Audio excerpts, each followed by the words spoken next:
بسم اللہ الرحمن الرحیم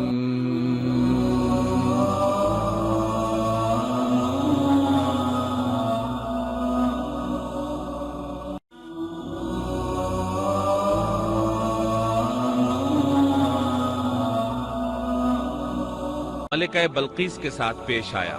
سورہ نمل آیت 20 تا 25 میں ہے۔ آپ نے پرندوں کی دیکھ بھال کی اور فرمانے لگے، کیا بات ہے کہ ہدہد نظر نہیں آ رہا؟ کیا وہ واقعی غیر حاضر ہے؟ یقیناً میں اسے سخت سزا دوں گا یا اسے ذبح کر ڈالوں گا، یا وہ میرے سامنے کوئی معقول وجہ بیان کرے۔ کچھ زیادہ دیر نہ گزری تھی کہ اس نے آ کر کہا، میں ایک ایسی خبر لایا ہوں کہ آپ کو اس کی خبر ہی نہیں، اور میں سبا کی ایک سچی خبر آپ کے پاس لایا ہوں۔ میں نے دیکھا ہے کہ ان کی بادشاہ ایک عورت ہے جسے ہر قسم کی چیز سے کچھ نہ کچھ دیا گیا ہے، اور اس کا تخت بھی بڑا عظیم ہے۔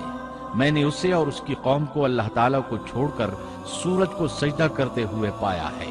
شیطان نے ان کے کام مزین کر کے انہیں دکھلا کر سیدھے راستے سے ہٹا دیا ہے، پس وہ ہدایت پر نہیں آتے کہ اسی اللہ کو سجدہ کریں جو آسمانوں اور زمینوں کی پوشیدہ چیزوں کو باہر نکالتا ہے، اور جو کچھ تم چھپاتے اور ظاہر کرتے ہو وہ سب کچھ جانتا ہے۔ ہدہد نے اللہ تعالیٰ کی یہ صفت اس لیے بیان کی کہ یہ اپنی حس کے ذریعے زمین میں پانی والے حصے کا پتہ چلا لیتا ہے۔ سلیمان علیہ السلام کو بھی یہی ہدہد بتایا کرتا تھا کہ پانی کہاں ہے، پھر آپ جنات کے ذریعے پانی نکلواتے تھے۔ یہ اطلاع سن کر سلیمان علیہ السلام حیران ہوئے۔ آپ نے ہدہد سے کہا، ہم ابھی تمہاری بات کی تصدیق کر لیتے ہیں۔ سورہ نمل آیت 27 اور 28 میں ہے۔ سلیمان نے کہا، اب ہم دیکھیں گے کہ تو نے سچ کہا ہے یا تو جھوٹا ہے۔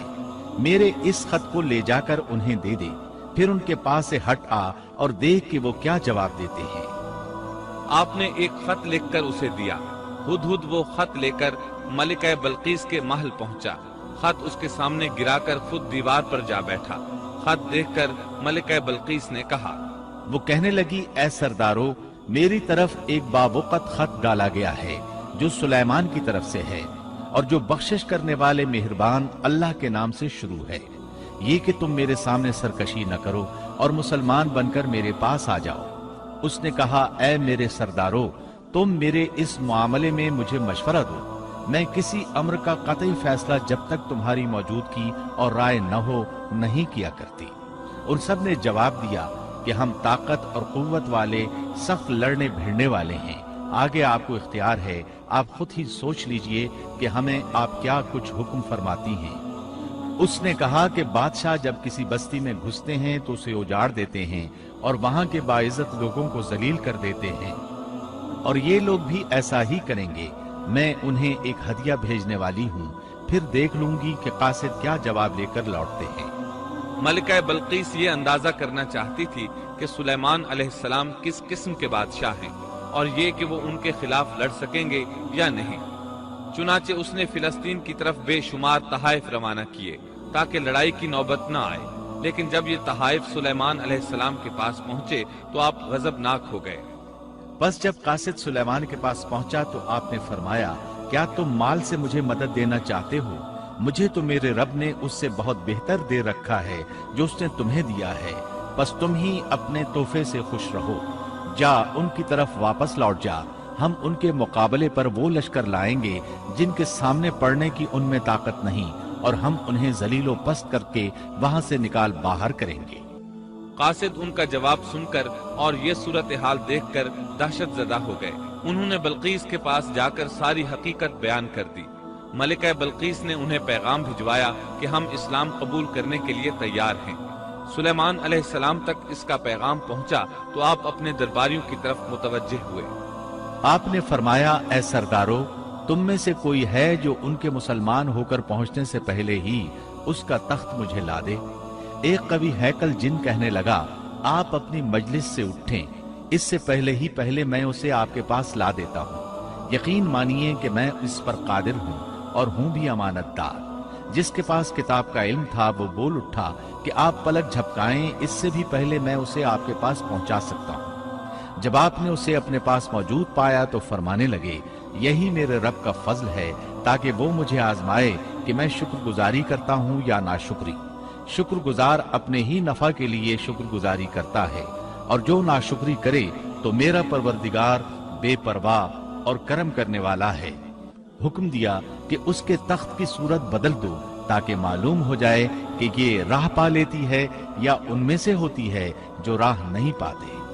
تخت لانے والے آدمی کے متعلق جو یہ آیا ہے کہ اس کے پاس کتاب کا علم تھا، تو مفسرین کا اس کے بارے میں اختلاف ہے کہ وہ کون تھا۔ قرآن کریم کے الفاظ سے جو معلوم ہوتا ہے وہ اتنا ہی ہے کہ وہ کوئی انسان ہی تھا جس کے پاس کتاب الہی کا علم تھا۔ اللہ تعالیٰ نے کرامت اور اعجاز کے طور پر اسے یہ قدرت دے رکھی تھی کہ پلک جھپکتے وہ تخت لے آیا۔ پھر سلیمان علیہ السلام نے تخت میں تبدیلی کا حکم دیا۔ تخت میں تبدیلی کا حکم سن کر اس میں سے ہیرے جواہر نکال دیے گئے اور دوسری جگہوں پر لگا دیے گئے۔ سورہ نمل آیت 42 اور 43 میں ہے۔ پھر جب وہ آ گئی تو اس سے کہا گیا کہ ایسا ہی تیرا بھی تخت ہے۔ اس نے جواب دیا کہ یہ گویا وہی ہے، ہمیں اس سے پہلے ہی علم دے دیا گیا تھا اور ہم مسلمان تھے۔ اسے انہوں نے روک رکھا تھا کہ جن کی وہ اللہ کو چھوڑ کر پرستش کرتی رہی تھی، یقیناً وہ کافر لوگوں میں سے تھی۔ اب سلیمان علیہ السلام کی ملکہ بلقیس سے گفتگو شروع ہوئی۔ پھر وہ اسے تخت کے پاس لے آئے۔ اس سے پوچھا، کیا تیرا تخت بھی اسی طرح کا ہے؟ اس نے بہت اچھا اور فصاحت سے بھرپور جواب دیا۔ اس نے نہ تو یہ کہا کہ ہاں، کیونکہ وہ تو اپنا تخت پیچھے سبا کے علاقے میں چھوڑ آئی تھی، یہاں کیسے آ سکتا تھا؟ نہ اس نے یہ کہا کہ نہ، کیونکہ یہ وہی محسوس ہو رہا تھا۔ البتہ اس میں قدر تبدیلی محسوس ہو رہی تھی۔ اس نے عجیب جملے میں جواب دیا کہ یہ وہی لگتا ہے۔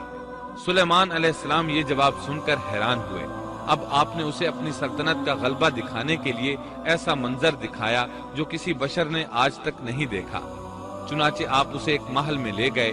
یہ مکمل طور پر شیشے کا تھا، اس سے دوسری طرف دیکھا جا سکتا تھا۔ فرش بھی شیشے کا تھا، شیشے کے نیچے پانی چھوڑا گیا تھا، پانی چلتا رہتا تھا۔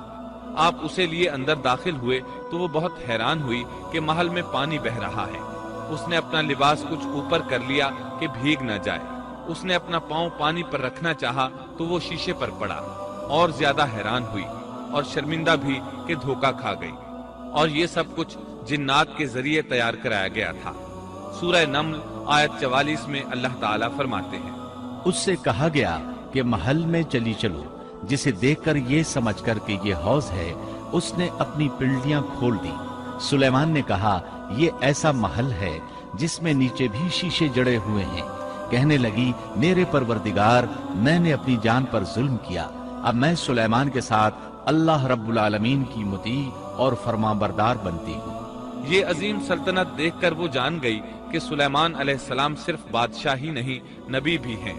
چنانچہ اس نے فوراً ایمان قبول کر لیا۔